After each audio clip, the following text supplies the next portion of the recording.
ఆంధ్రప్రదేశ్ మాజీ ముఖ్యమంత్రి వైఎస్ రాజశేఖర్ రెడ్డి డాక్టర్గా సేవలందించిన నియోజకవర్గం. ప్రస్తుత ఏపీ ముఖ్యమంత్రి జగన్ పుట్టిన నేల జమ్మలమడుగు. జమ్మలమడుగు నియోజకవర్గ రాజకీయాలు ఎప్పుడూ ప్రత్యేకమే. ఇక్కడ ప్రజలు అన్ని పార్టీలను ఆదరించిన చరిత్ర. వైసీపీ ఆవిర్భావం తర్వాత ఆ పార్టీకే వరుసగా మెజారిటీ ఓట్లు పడుతూ వస్తున్నాయి. వైఎస్ కుటుంబానికి జమ్మలమడుగుకు విడదీయరాని అనుబంధమే దీనికి కారణంగా చెప్పుకోవచ్చు. కీలకమైన గండికోట రిజర్వాయర్ ఈ నియోజకవర్గంలోనే ఉంది. ప్రస్తుతం జమ్మలమడుగులో రాజకీయ పరిణామాలు మారుతున్నాయి. ఆదినారాయణ రెడ్డి బీజేపీలో ఉండడం, ఇటు టీడీపీ అభ్యర్థి గట్టి పోటీ ఇచ్చేలా ప్రచారాలు పెంచడంతో వైసీపీ గెలుపు అవకాశాలపై ఎఫెక్ట్ పడబోతోంది. టీడీపీ బీజేపీ కలిస్తే మాత్రం అధికార పార్టీ గెలుపు ఛాన్సెస్పై తీవ్ర ప్రభావం ఉండబోతోంది. 1-2% ఓట్లే విజేతను డిసైడ్ చేసేలా కనిపిస్తున్నాయి. జమ్మలమడుగు నియోజకవర్గం ఓటర్ నాడి ఎలా ఉందో తెలుసుకునే ముందు 2019 అసెంబ్లీ ఫలితాలను ఒకసారి చూద్దాం. 2019 ఎన్నికల్లో మూలే సుధీర్ రెడ్డి వర్సెస్ రామసుబ్బారెడ్డి, వీళ్ళిద్దరి మధ్య ప్రధానంగా పోరు జరిగింది. ఆ ఎన్నికల్లో వైసీపీ ఘనమైనటువంటి ఓట్ షేర్, అంటే ఆల్మోస్ట్ 61% ఓట్ షేర్ని దక్కించుకుంది. తెలుగుదేశం పార్టీ కేవలం 36% ఓట్లు మాత్రమే పడ్డాయి. ఇతరులకు 3% ఓట్లు పోలయ్యాయి. అంటే గత ఎన్నికల్లో జమ్మలమడుగులో మూలే సుధీర్ రెడ్డి వైసీపీ తరపున పోటీ చేసి ఏకంగా 61% ఓటు మార్జిన్తో ఘన విజయం సాధించారు. ప్రత్యర్థి అయిన రామసుబ్బారెడ్డి కేవలం 36% మాత్రమే ఓట్ షేర్ రాబట్టుకున్నారు. ఇతరులకు 3% ఓట్లే వచ్చాయి. మరి ఈసారి ఎన్నికల్లో జమ్మలమడుగు సెగ్మెంట్లో రాజకీయం ఎలా ఉండబోతోందో big TV exclusive detailed election సర్వేలో వెల్లడైన అభిప్రాయాలను ఇప్పుడు పరిశీలిద్దాం. వైఎస్ఆర్ కాంగ్రెస్ పార్టీకి చెందినటువంటి నాయకుడు మూలే సుధీర్ రెడ్డి. మరి సుధీర్ రెడ్డికి రానున్న ఎన్నికల్లో అనుకూలమైనటువంటి అంశాలు ఏమిటి? ముఖ్యంగా అన్ని గ్రామాల్లో పట్టునైతే రాజకీయంగా పెంచుకోగలిగాడు. ఇది ఖచ్చితంగా పాజిటివ్ ఫ్యాక్టర్. మరోవైపు సామాన్యులకు ప్రజలకు నిత్యం అందుబాటులో ఉంటారు అనేటువంటి అభిప్రాయం కూడా వ్యక్తమవుతోంది. ముఖ్యంగా పార్టీ పరంగా ఏర్పాటు చేసినటువంటి గడప గడప కార్యక్రమాన్ని చాలా బలంగా గట్టిగా చేశారు. దీని ద్వారా పార్టీలో మంచి పేరు సంపాదించుకున్నారు. ఇక సీఎంఆర్ఎఫ్ చెక్కులు పంపిణీ విషయంలో కూడా మంచి పేరునే ఈయన పట్ల కనిపిస్తోంది. గ్రౌండ్లో అంటే నియోజకవర్గ పరంగా చాలా యాక్టివిటీస్ని పెంచుకుంటున్నారు, అందరికీ అందుబాటులో ఉంటున్నారు. ఇది మూలే సుధీర్ రెడ్డికి సంబంధించినటువంటి అనుకూలమైనటువంటి అంశాలు. మరి ఈసారి ఎన్నికల్లో ఈయనకి మైనస్ అయ్యే అంశాలు ఏమిటి? ముఖ్యంగా ఎమ్మెల్యే పట్ల కార్యకర్తల్లో అయితే మాత్రం తీవ్ర అసంతృప్తి అయితే వ్యక్తమవుతుంది. ఇది పొలిటికల్గా కొంచెం ఇబ్బందికరమైనటువంటి అంశం. మరి తమను సరిగా గుర్తించడం లేదు అనేటటువంటి ఆవేదన అయితే సొంత పార్టీ నేతలు కార్యకర్తలా కనిపిస్తోంది.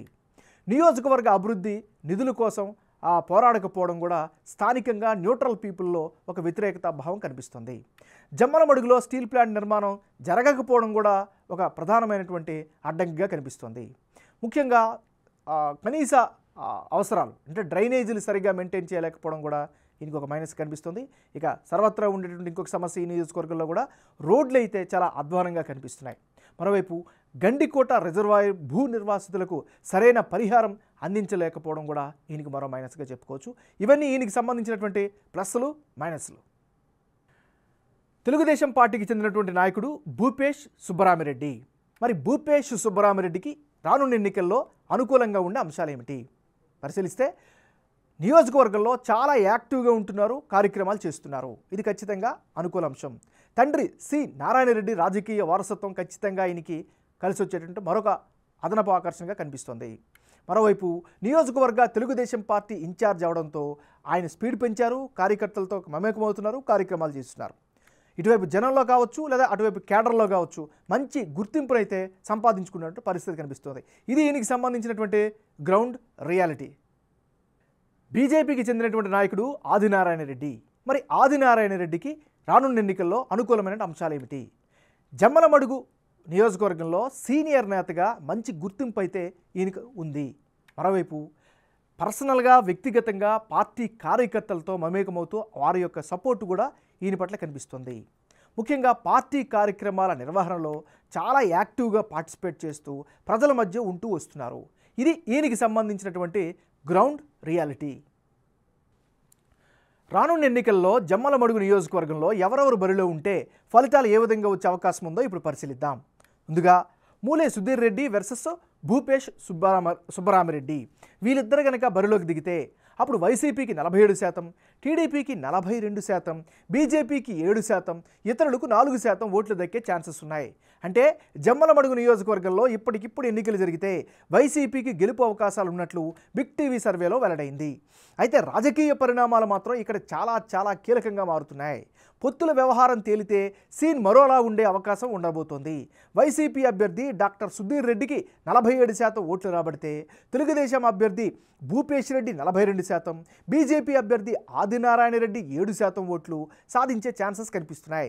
ఇతరులకు 4% ఓట్లు దక్కే అవకాశాలున్నాయి. ఇక్కడ వైఎస్ఆర్ కాంగ్రెస్కు గత 3 టర్ములలో 45% ఓటు బ్యాంకు చెక్కు చెదరకుండా కనిపిస్తోంది. ప్రజా సమస్యల పరిష్కారంపై సుధీర్ రెడ్డి శ్రద్ధ చూపడం ప్లస్ పాయింట్గా కనిపిస్తోంది. అదే సమయంలో జమ్మలమడుగులో వైఎస్ అభిమానులు, జగన్ వేవ్ కూడా చాలానే ఉంటూ వస్తుంది. ఇప్పుడు కూడా అదే రిపీట్ అయ్యేలా పరిస్థితి కనిపిస్తోంది. అటు తెలుగుదేశం పార్టీ కూడా గ్రౌండ్ యాక్టివిటీస్ని పెంచింది. ప్రభుత్వ వ్యతిరేకత కార్యక్రమాలపై ఫోకస్ చేస్తోంది. మరోవైపు బీజేపీలో ఉన్న ఆదినారాయణ రెడ్డి కూడా స్టేట్ వైస్ ప్రెసిడెంట్గా ఉన్నారు. ఆయన వ్యక్తిగత ఇమేజ్ కూడా కీలకం కాబోతోంది. అయితే టీడీపీ, బీజేపీ కలిసి పోటీ చేస్తే వైసీపీ గెలుపు అవకాశాలపై ఎఫెక్ట్ పడడం ఖాయంగా కనిపిస్తోంది.